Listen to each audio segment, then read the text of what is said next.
Preach the gospel at all times. If necessary, use words.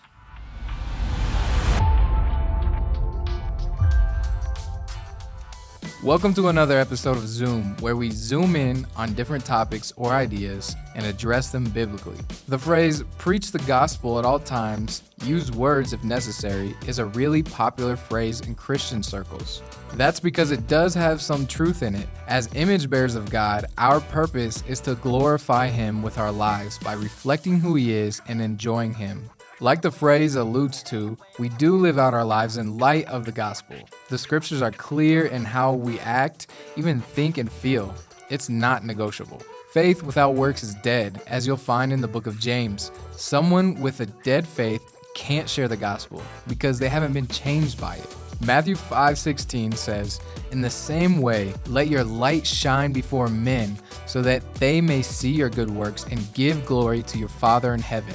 And John 13:35 says, "By this all people will know that you are my disciples, if you have love for one another." The scriptures clearly teach that the works of the church and God's people are used by Him as light to the world, so they will come to know Him. Does that mean that works in and of themselves are sufficient for evangelism? The biblical response is no.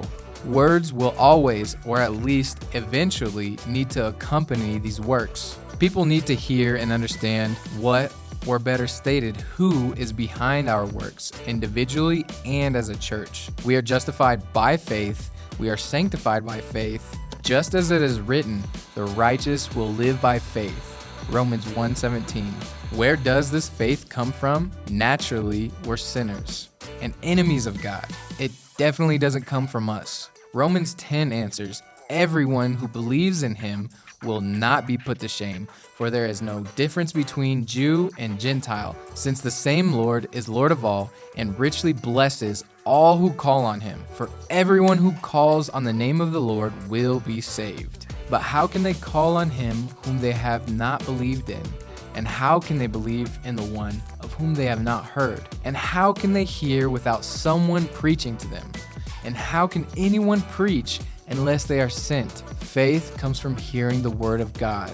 The gospel cannot be shared, and people cannot be saved without the word. God and His word must be present. That's to say, our faith didn't magically appear when we saw another Christian's behavior.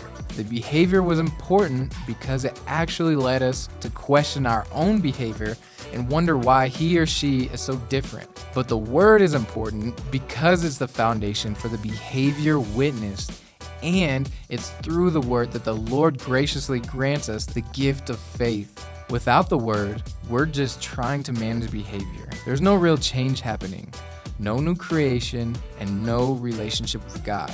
Evangelism, on the other hand, is communicating the salvation offered to man by the works of Jesus Christ, and these works are recorded in the Word of God.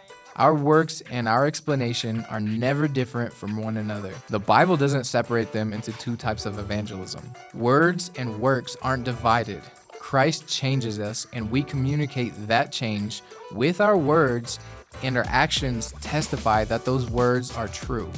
So when we zoom in on this idea and approach it biblically, we realize that yes, we should preach the gospel at all times and always use words.